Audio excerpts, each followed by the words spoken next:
I'm Rob Thomas from Club and Resort Business, and welcome to another episode of Club and Resort Talks. Today's episode is brought to us by Club Procure. Their membership spans from coast to coast and ranges from 9-hole public facilities to elite private clubs. The members enjoy savings programs on more than 100 suppliers. They can leverage strategic relationships with well-known manufacturers and distributors and gain tremendous buying power within each area of operation. A dedicated Club Procure team will be there to assist with maximizing savings that fit your needs. Learn more at clubprocure.com. And hey, now that we've got that out of the way, let me introduce you to Phil Keren, our senior editor. Phil, how's it going? I'm doing well, Rob. Beautiful Friday here. Enjoying it. Gorgeous. Well, it's about time, right? I know. We've suffered through winter long enough. It's spring. Spring is sprung. So hey, what's going on in the news? What are you seeing? Saw a lot of interesting stuff this week. Saw a couple stories that are kind of connected with growing the game, particularly growing the game for the next generation of golfers. For one, there was a story, West Palm Beach, Florida. There's a new public course opening there called The Park. As I understand it, it was at one time West Palm Country Club. The course closed in 2018, and initially there was talks of kind of maybe converting the land into, or at least part of it, into condos or townhomes. But then PGA of America CEO Seth Waugh, he spearheaded a project individually, separate from his association with PGA, and raised $55 million to build and endow it. He's a co-founder of the course along with Dirk Ziff. So it's going to have, it's an 18-hole course, of course. A lighted 9-hole par 3 course will be there on site, 18-hole putting course. Speaking to the next generation of golfers, there's a 2-acre kids-only golf area. There's a lighted 2-sided driving range with a state-of-the-art practice facility. It's going to have top tracer technology, and it's being designed by PGA Tour coach Darren May. And there's going to be instruction for golfers of all abilities, as well as in-school golf programs that'll bring students out there for their first golf outings, practice facilities offered for high school golf teams. So a great one to see as far as offering a facility, a site, if you will, for the next generation of golfers. West Palm Beach. I just flew in and out of West Palm Beach. I'm away to Boca Raton and the Broken Sound Club. Unfortunately, I get a ton of rain, so I couldn't really get out on the golf course. But Boca Raton and that South Florida area is massive with golf. And I'm glad to see that they're doing more with growing the games. At Broken Sound Club specifically, this got done with a $40 million renovation project of their clubhouse. Massive clubhouse, beautiful clubhouse, indoor, outdoor dining, card rooms for men and women. There's just amenity after amenity after amenity, and that's going to be in our May issue. It's going to be the cover story. So we're looking forward to that. I had to jump in there when you said West Palm Beach, because boy, they've been getting inundated with rain, and I experienced it firsthand. What else is going on, Phil? Well, and as you know, Rob, we just saw the Masters last weekend, and congratulations to Jon Rahm on winning the championship last weekend. And Augusta National was also in the news. There's a partnership there Augusta National Golf Club is doing with Augusta Technical College, First Tee of Augusta, and Augusta Municipal Golf Course, which, as I understand, is better known as the Patch. Augusta National is going to be involved with renovating both the Patch's golf course property and First Tee's property. And then Augusta Technical College, as I understand it, has joined with the city of Augusta to, if you will, take over operation of the Patch, again, Augusta Municipal Golf Course, by 2025. And Augusta Technical College will actually relocate its golf course management program to the Patch. So as I understand it, it's going to be Augusta Technical College is going to have its golf course management and workforce programs there at Augusta Municipal Golf Course, also linked with First Tee. So it's going to create a kind of the first partnership between those facilities as well. Augusta National is going to kind of assist in planning and supporting the partnership as well. I know the partnership's in the early stages, but Fred Ridley, he's chairman of Augusta National Golf Club in the Masters tournament. He said this partnership can, quote, help produce the next generation of golf's workforce, make the game more accessible and invites you and inviting to youth and residents throughout the community. So it's nice to see those entities kind of working together to develop a partnership to bring more employers and players to the game. And sometimes when I hear the phrase "grow the game," you think about in terms of players. Of course, you want a next generation of junior golfers, programs for youth, like that. But it obviously growing the game would also refer to making sure you have people in the workforce to become superintendents, assistant superintendents, other people who work on caring for and maintaining golf courses as well. So it's nice to see there's sort of this partnership with all these different entities are kind of working together to provide growth really in really two phases of the game. Obviously, a new generation of players, but also a next generation of the workforce that will help maintain all the courses for the players. Synergy, right? Everything's coming together, working together. And I'll tell you what, if there's one facility that knows how to do things right, it's Augusta National. So people say they rave. They cannot talk highly enough about not just the golf course, but the experience when they're at the Masters. I mean, right on down to the prices. Prices are always amazing me that you can get a domestic beer for what, $4. You can get an egg salad sandwich or a pimento cheese sandwich for $1.50. I mean, it's just ridiculous prices. They're not out there gouging you. They're giving you a great experience, letting you a little sneak peek behind the curtains and seeing that beautiful golf course. And from what I understand, there could be some more synergy with that golf course and the patch. Some similarities between the two. Obviously, they don't have the budget that Augusta National has, but with that backing and the know-how, well, I'm looking forward to seeing what comes of all this. Yes, and it's definitely very exciting. And speaking to Augusta National, I noticed in watching the broadcast of the Masters, I don't remember which player it was, but they were interviewing players. I think it was on that Sunday when some players were finishing their third round from the washout on Saturday, and they were having a kind of a quick press conference before they went out to play their 18 holes for their last round. But there was a golfer who was talking about how impressed he was with the condition of the course, given how difficult the circumstances were for the workers to navigate with all that bad weather. I mean, when were they going to get out there to work on things? And he talked about how, I mean, he knew it had such a great reputation, but he was really impressed with what they had done under, again, really a difficult situation out there this past weekend. To see any ball bounce on Sunday, any roll at all, and I know, I mean, any golf course here, public or private here in Northeast Ohio, you're out there playing today and it's pushing 80 degrees and sunny, but it's still wet out there. And you're not going to get an inch of roll. That ball's going to plug over and over and over again. As much rain as they got in a short period of time and the ball bouncing, I mean, it says a lot to the technology. Obviously, the sub-air, the drainage they have there, the superintendents and his crew, man, I'll tell you what, they did a great job because that golf course was still pristine. Those trees fell. Thank God nobody got hurt. Those things were cleaned up right away. And, unless you knew where it happened, I think you'd be hard pressed to find out, find exactly where it was. But, kudos to Augusta National, kudos to the Masters, Fred Ridley and everybody involved, because that was fantastic. Beautiful. It was definitely great. All right. Well, I'll tell you what, Phil, before we get too long, let's throw it to Agustin Piza, who's the founder of Pizá Golf.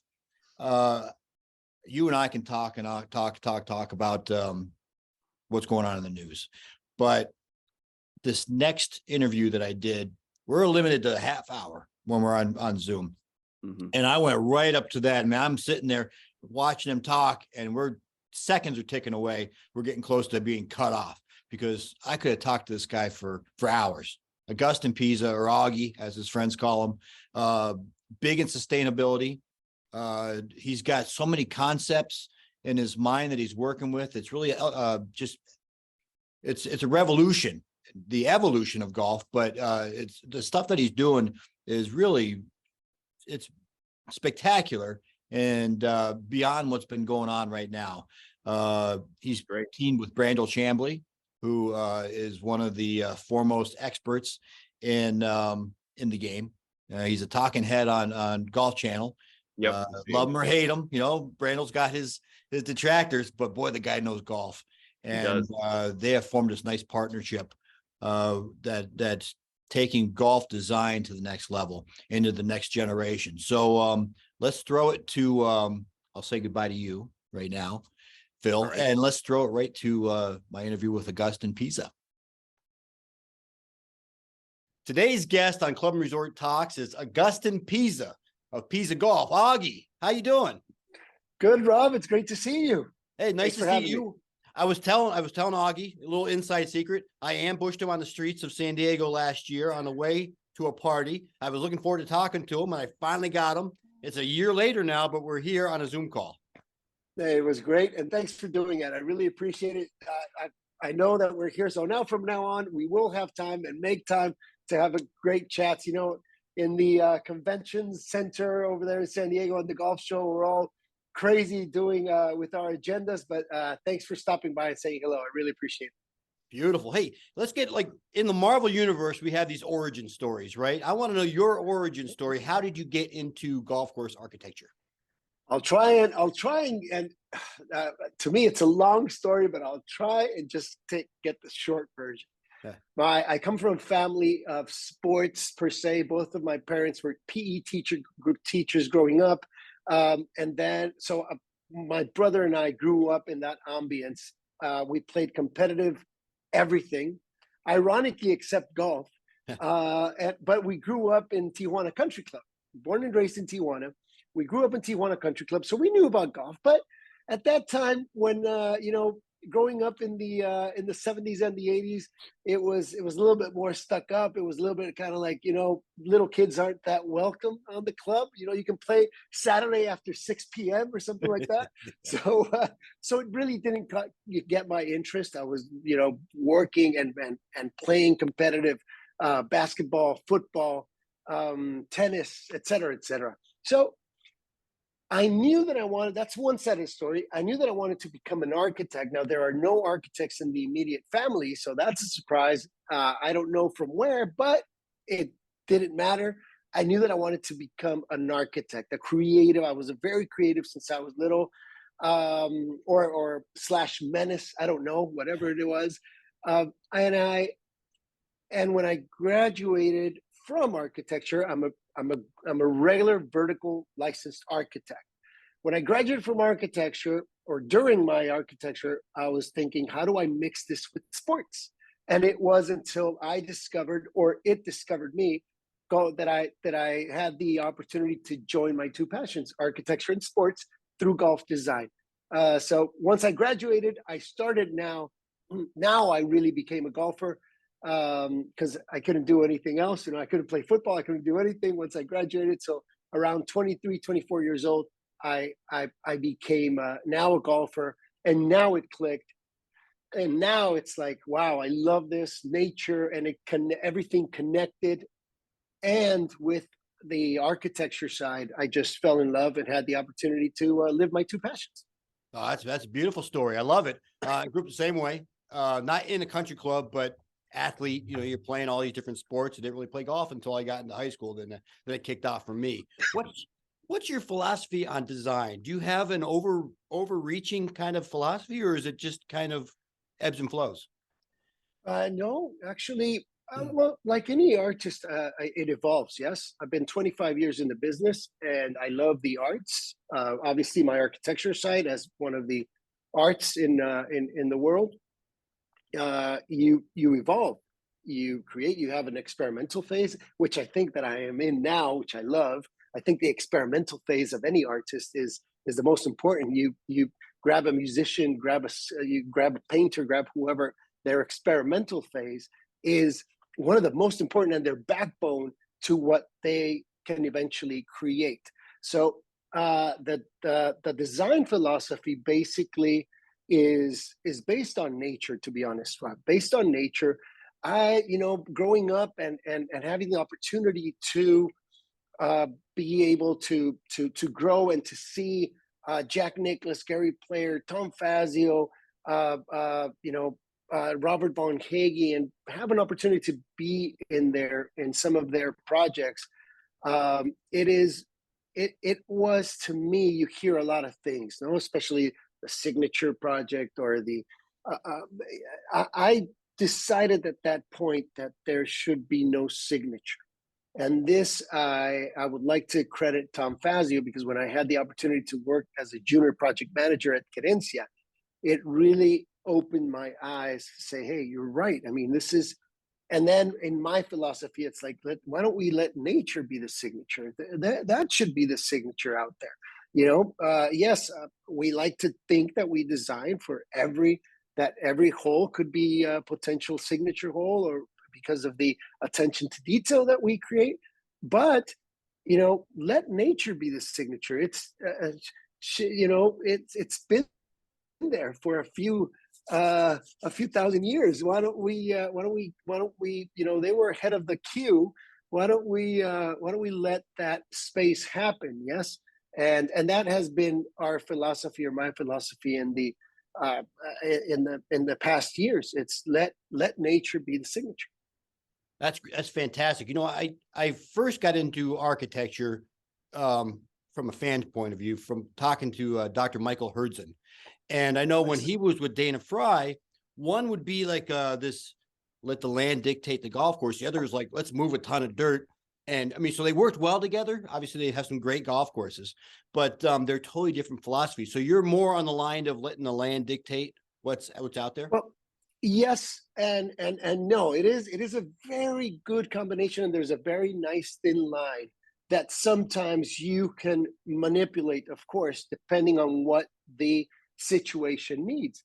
One of the competitive advantages, if I may say so, is that I grew up with these mega projects in Cabo. Yes, so I was involved at Palmilla, at El Dorado, at these places that Querencia, that you moved one side of the hill to the hill was here, now it's here. I'm kidding, but you know what I mean. I mean, it was just, you do what you have to do. And these are kind of like the extrovert side of golf design. Yes, on our side of the world, on this side of the world, we're extrovert, we're bigger, bolder. Let's do this, let's do it wherever, let's get away with that. Yes, why not? Let's do this. So that was my kind of like my formative years. And then I went to do my master's degree to consolidate myself, at least in my book, to consolidate myself as a golf architect. I applied to a master's degree in Edinburgh University.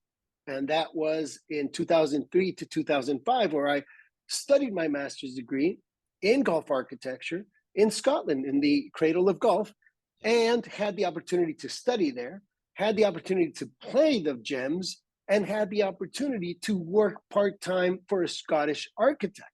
Now we're talking about the other side of the spectrum. Now we're talking about conservative. Now we're talking about ecology, minimalist approach. So I had that as well, and that made me part, and that's why I'm also part of the European Institute of Golf Course Architects, which is the equivalent of the American Society of Golf Course Architects. And there's only 3-4 of us in the world that are members of both.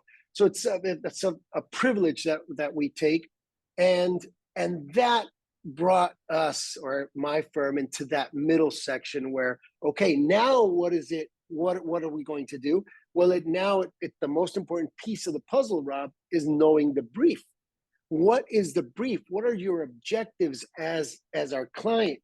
So we understand the artistic side, but we also understand the business. Yes. So now, what are the objectives? What is the business plan? Who are we catering for? So the why.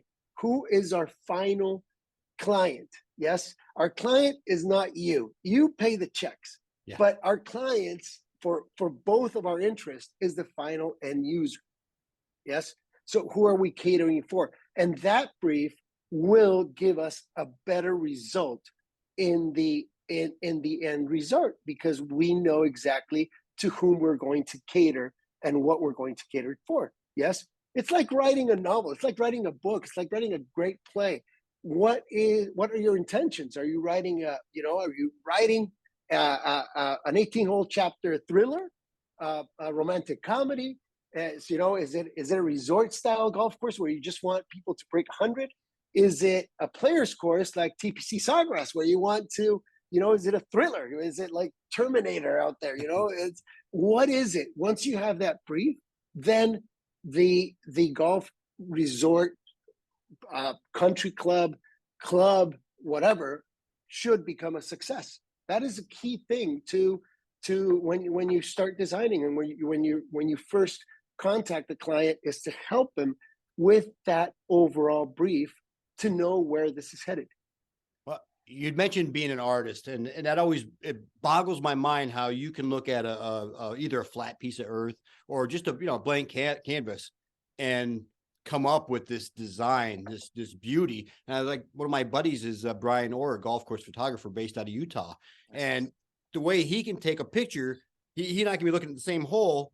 He takes a step, like 2 or 3 steps to the left, and his picture is so much better than my picture because I'm just sitting there on the tee taking a look at what I look at, right? And he looks at a different lens. Imagine very much like an architect looks at a piece of property in a different lens. Yes, I think, if I may, I'm going to, answer with this, Rob, because you mentioned a very key word there, blank canvas. And you hear it all the time. We don't believe in a blank canvas. We don't think that there is no blank canvas. It is nature. So when people say, "Oh, you had a great blank canvas," no, we didn't. We had a great piece of nature that we had to respect and assess and study and breathe and caress in order to gently design this beautiful master plan and this great golf course. But it had no blank canvas on it. If you have your approach on the nature side and you connect with nature, and you design, with your pencil, but from the heart, there is no blank canvas out there. And that's probably the most, if you accept the challenge, of course, because if you don't, then you can plow your way in there and just do whatever. But if you accept the challenge, it becomes more, a bespoke project. And when you say, "Hey, remember when we used to have that tree, we shaded there, that's where we rested, and now it's right here, framing the backside of green hole number 4, et cetera, et cetera." It depends on what's your approach and how you approach golf design and by this, I don't mean any critique to anybody out there. It's just a different approach. Sometimes there's people out there that they don't know what they don't know. That's, Sure. Well, I would fit in that category, but that's a nice transition into sustainable golf. I know that you've talked a lot about it, and it's very, very important. It's a buzzword in the industry right now. They don't want these courses that just aren't sustainable in today's environment with the environment. What are your views on sustainable golf? Well, completely. I mean, but we've been working on sustainable golf for years. We like to think that we're even ahead of any norms and regulations, because that's how we think anyway. This is when we start designing, we have value engineering in our minds because we understand construction, we understand the process, we understand project management. So we're thinking like engineers. We're thinking like an irrigation consultant. We're thinking like an agronomist. We're thinking like like environmental impact assessment. We bring all those things to the table, and that's where we start designing. Now, that's one part. The other is, sustainability. Yeah, it's become a trend. I think it's good. Now, the only thing missing is that sometimes we abuse of that. Maybe we're missing a eco golf design out there because everything's eco now. So eco car wash and eco this and now you overexploit it and it becomes kind of it doesn't make a lot of sense. But if in all serious now, what we have created have been different concepts. We call it less resource, more fun, which is we started designing for the non-golfer. There was always the talk about, let's grow the game, let's grow the game. And I don't know if a lot of people were doing this in the past decade, but we were talking about it. Yes, everybody was talking about it, but I don't know until the Top Golf, until this, until that came about. Then it's like, oh, this is the way that could happen. Now I don't know how. I mean, there's a small percentage that translate from this to that to regular golf, but that's beside the point. The point is that we started to think about golf in around 2017. It's like, what is golf? You know, it's to a certain extent, it's unsustainable. It is now to a player or a new player, it is intimidating. It is judgmental. It is time consuming. It is pricey. There's different factors. Yes. And for developers, they think that they need to come up with 250 acres to develop a golf course. And we're like, no, we need to come up with a new model. And we created, one of our first models was wellness golf. And you can hashtag wellness golf out there on any platform. And it was our less is more approach. It was our other angle for return of investment for existing complexes, existing country clubs. This complex that's in Chamblee Resort is under 10 acres, and it's 4 greens in the middle, and it's on an X shape, and you can just, you know, it opens up different avenues. It opens up, you know, a different market. It opens up a different membership. You now see, at least in our example, you now see the grandfather playing with the grandson, the mother playing with the daughter or the son. That is beautiful. They were just there watching at the driving range how they taught their kid, but they never interacted with them. And now in these smaller footprint places that you can do either inside your driving range or on a separate piece of land, like we have the golf lounge, the Pit, probably seen it. You can hashtag the Pit 2020 and multi-purpose golf. Why not create an area that you have as well in multi-purpose, where now it's easy. Now everybody, or now you see it. But in 2017, there wasn't a lot of talk about, you know, the driving range being the driving range, but it also could be a par 3 course. So on downtime, we thought about this like a movie theater, Rob. Again, sustainability. You're still going to show the movie at 2 p.m., but nobody's going to be there. You're probably going to have 3 people. How do you get people in? Because you still have to show it. So you're still going to get electricity. You're still going to get resources. You're still going to do all of that. How can we get people on the driving range from 12 to 4 p.m. where there's nobody there? So maybe an after-school program now for these kids. You open up the driving range, you reassess it, redesign it for a multi-purpose course, and now it's packed with kids and their parents after school, and they're ordering food, they're ordering refreshments, they're ordering, and you open up a different avenue of revenue, a different avenue of income, of membership. And as we like to write in our sketchbook, we want to create areas where kids, that was part of the equation of these less is more, less footprint, less resource, more fun, better return of investment collection that we have at Pizá Golf. The Pit was the one that introduced me to you. That was the first thing I heard the name Agustin Piza when it came to the Pit, and it's fantastic. Hey, you'd kind of mentioned about the F&B, getting people to getting use out of the club, maybe that they weren't getting use out of. So that brings me to my next question. How do you work with an existing club, be it the general manager, the board of directors, to implement something like that, whether it's a whole course renovation or it's a smaller, intimate project? Yeah, that's the beauty of it, Rob, that at the end, you know, I'll also mention about developers. Now developers, and we are developing a smaller footprint project of only 15 acres with 40 villas around it, like a horseshoe.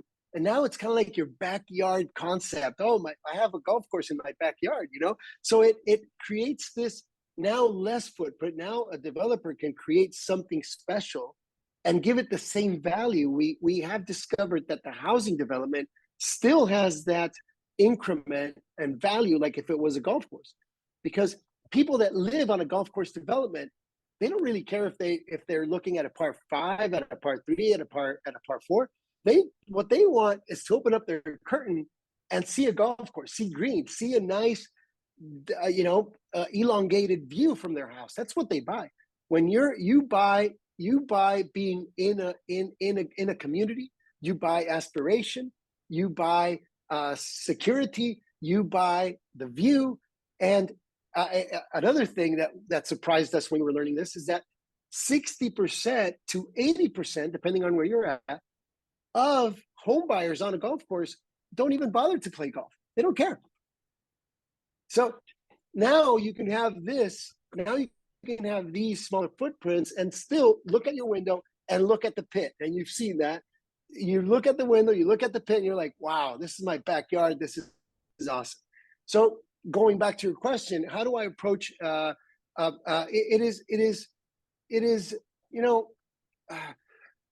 is a matter of reassessing your existing projects. We have gone from even looking at the whole existing routing of the whole complex and saying, hey, we can increase this long par 4 to a par 5, and we can shorten this par 5 to a par 4, and we can add another par 3, so we can grab onto this space. We create spaces inside their existing routing. That's kind of like the extreme.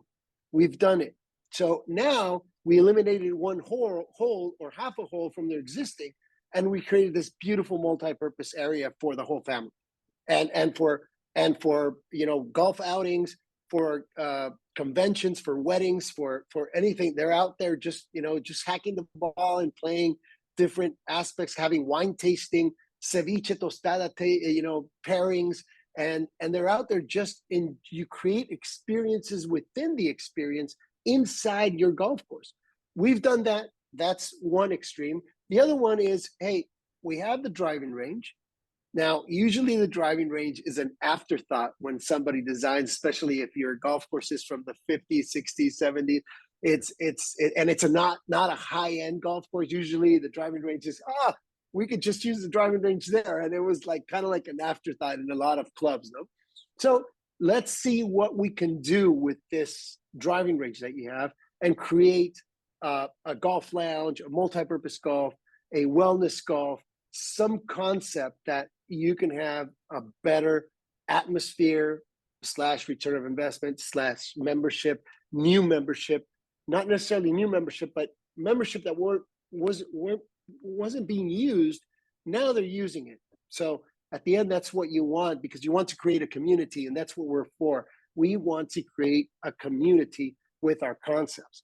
Now that is how we work with the clubs. Now, obviously, when we work from scratch, if we're working on a new club, we are thinking now of the regular golf course, either, again, if it's championship, if it's resort style, if it's whatever, we're thinking about that routing. We're thinking about that treasure map, that how I like to call the routing. It should be a very nice treasure map that takes you exploring through the site. And then where we want the energy to be concentrated, we're thinking of a golf lounge / the pit, multi-purpose driving range that you can turn on and off, and of course a wellness golf or whatever. We're thinking of all of that while we are designing our short game area, our driving range, our food and beverage area, cool area, gamified driving range, all of that. We're thinking when we design a new golf course. Now, you've recently, or not recently, I guess it's been a while now. Everything seems recent now. COVID's messed everything up for me. But everything seems recent. you've partnered with Brandel Chamblee from the Golf Channel. Yes. I imagine you and Brandel have similar taste or similar thoughts, maybe. But are there things that differ? How does this relationship? Haven't you seen him debate? Come on, what do you think we're going to think alike? No. This is. I'm kidding. I just fell in love with the guy. We met like 7 years ago now. Recently, yeah. I was going to say recently. We met like 7 years ago up in Orlando. I was at the golf show, and I was doing things with the Golf Channel, and we just met by chance, and we got introduced by a friend of ours, mutual friend of ours, Matt Janella. So I was having lunch with Matt, and he introduced us, and that was it. It was kind of like, cool. We followed each other on social media, and that's where kind of like the flirting began. We were like, great stuff, Brandel. I love your insight. So I started to pay more attention, and he started to pay more attention, and it was a couple of years ago where we really sat down. We opened our office in San Diego, and that was time to say, hey, all right, let's sit down. Let's say what are your passions? You know, we sat on a one-on-one, and I absolutely loved his approach and his respect to golf architecture. He said, Augie, I have interviewed the best. I have been around the best through Golf Channel, and I again, that phrase, I know what I don't know, so I don't feel comfortable. Brandel is a person that prepares. You've seen his yellow pads. He prepares and prepares for everything, and I admire that. And that is great, because when we spoke about partnering up on special projects, said, okay, Augie, so what book do you want me to read first? What book do you want me to read second? And then when do we have a design session? And I was like, holy moly, this is fantastic. I mean, he really pushed me to okay, let's do this together. And then we started to create, design things and just talk about design and debate it, and why this and why should we, I don't know if I love, or if, and we mentioned this, and then we agree on this. I don't know if the golden age of architecture has been the best and most artistic expression of golf yet. I mean, what if in 500 years we haven't found it yet? Let's look for that, But there is, and it's great that we've come back to embrace the golden age of architecture in the past 10 years. But what if that's not the maximum expression that's out there? So we are, a lot of things we coincide, and one of them is we are both critical thinkers. We question ourselves, what we know and what we think we know, which is most important. Yeah. And that has made us, I think, very strong in regards to our design philosophy, our design approach, our approach to a project. And we came, and that's where the butterfly golf comes up to play, which is another, speaking of sustainability, Rob, that sustainability from less is more approach of the less footprint. Now it's a more is less approach. With 6 more holes on 4 loops of 6, we created 24 permutations, so 24 combinations of a different routing in that particular area. So for 24 holes in the shape of a butterfly or a 4-leaf clover, you can play 3 loops of these combinations in 24 days. You will not play the same routing. And that is impressive, or at least for us, that when we were discussing that, we're like, wow, this, and that's how we were inspired with the butterfly effect that you probably heard of, or the chaos theory, which is how something so insignificant can create ripples around the world. Kind of like the theory is the flap of a butterfly wing in the Amazon could create havoc in Kansas, a tornado in Kansas eventually with that energy. Yes. So we are firm believers that this adjustment, that it did not happen in 500 years of golf history, 4 loops of 6, for us, if our client has the land, we will never design another 18-hole golf course again. Why? People love playing 6 holes. So you have 4 loops of 6. You can play 12. Obviously, you can play 9 and 18. Sure. You play 24. But other than that, with 6 more holes, you can play 24 different permutations. So it becomes, now with the more is less, now it becomes a very sustainable program, very sustainable design, because now you don't need to a certain extent, depending on the type of round. So the brief is very important. If you're going to have more than 100,000 rounds a year, well, of course, you're probably going to need 36 holes and have two golf courses or whatever. But if you're only going to have from 60 downwards, you know, you don't need 36 holes. You don't need 27 holes. You can do very well with 24. That's brilliant. I love it. Hey, I could talk for hours. I can listen to you talk about golf for hours, but our time is almost up, and I don't want to miss one quick question from you. If I give you 2 minutes, can you tell me what the future of golf course design is? 2 minutes. That's a daunting task. Well, that is not easy, but we have a saying that you need to think of the future in order to design the present. So if you're thinking of what exists, you already lost. We are thinking, and we are critical thinkers, and we're out there questioning ourselves. What is golf going to look like in 25 years, in 50 years? What are we going to leave behind? Can we leave? And one of our philosophies, inspired by Walter Gropius, by the Bauhaus movement of architecture, it is, you know, we would like to inspire a movement of golf architecture. Hopefully not a trend, hopefully not, you know, it could be a movement. What was, you know, could we become a threshold with these concepts that we have created with the smaller footprint and the butterfly golf? You know, so now our concepts that we have are, you know, wellness golf, multi-purpose golf, the pit, golf lounge, butterfly golf. And we're working on 5 more concepts that I can't disclose, but we're always, you know, discovering, thinking, critiquing, and we want to create this movement. So hopefully we can create this and leave better golf solutions for the future of golf, which is to take care of nature, caress it, embrace it, take care of our resources, water resources. We don't need 36 holes if we have 24 with 24 different golf courses. You don't need more irrigation heads. You don't need more water. You don't need more fertilizers. Let's just concentrate on this. And maybe you even disencourage another developer coming in right next to you because you already have 24 golf courses on your site. So, you know, those are things that we think about. We don't know if they're going to happen because only time will tell. But that would be my answer is if everybody thinks ahead of the future in order to design the present, we will be just fine. Oh, very well said, Augie. I loved it. I loved our time. I wish I had a more time to talk to you. Obviously, this has been fantastic. Well, PizzaGolf.com, right?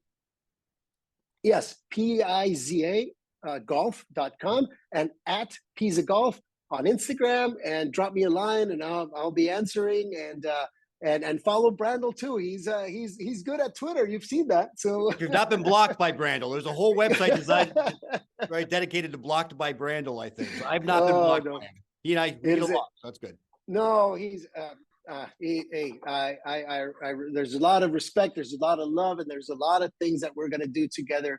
And hopefully we can be together with you on your next one in a few months, and we will have some things to talk about that we're doing together, and help revolutionize the golf industry.